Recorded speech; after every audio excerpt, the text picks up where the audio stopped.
भारत में पेट्रोल में लगभग 20% एथेनॉल मिलाने की सरकारी योजना पहली नजर में एक बेहतरीन कदम लग सकती है, क्योंकि ये गन्ने के रस और मक्के से तैयार किया जाता है ताकि कच्चे तेल के आयात को कम किया जा सके।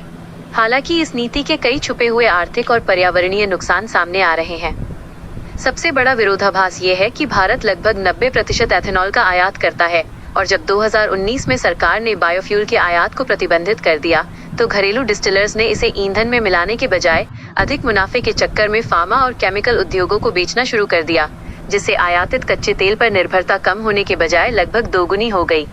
इसके अलावा एथेनॉल उत्पादन के लिए कृषि भूमि और पानी का अत्यधिक उपयोग हो रहा है, जिसका सीधा असर देश की खाद्य सुरक्षा और जरूरी फसलों पर पड़ रहा है। मक्का और अन्य फीडस्टॉक फसलों के उत्पादन में भारी वृद्धि हुई है, जिसके परिणाम स्वरूप भारत को रिकॉर्ड मात्रा में खाद्य तेल और दालों का आयात करना पड़ा है।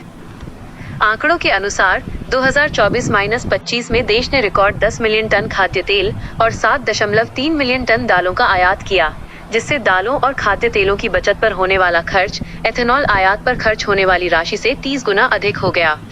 वाहन की ईंधन दक्षता, माइलेज पर भी इसका नकारात्मक प्रभाव पड़ रहा है। पेट्रोलियम मंत्रालय के अनुसार E20 ईंधन, जिसमें 20% एथेनॉल होता है, का उपयोग करने से पुरानी कारों की माइलेज में 3-6% की गिरावट आती है, क्योंकि शुद्ध एथेनॉल की ऊर्जा क्षमता पेट्रोल से लगभग 1/3 कम होती है। इसके अतिरिक्त एथेनॉल उत्पादन से भूजल का अत्यधिक दोहन होता है। उदाहरण के लिए मक्के से 1 लीटर एथेनॉल तैयार करने में हजारों लीटर पानी की खपत होती है, जिससे भूजल भंडार तेजी से खतरे में पड़ रहे हैं।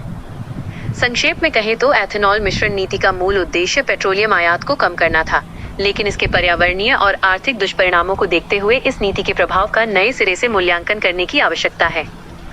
भूमि और जल संसाधनों के संतुलन को बनाए रखने तथा दूसरी पीढ़ी के बायोफ्यूल जैसे पराली और कृषि अपशिष्ट पर जोर देने से ही वास्तविक और टिकाऊ लाभ मिल सकता है।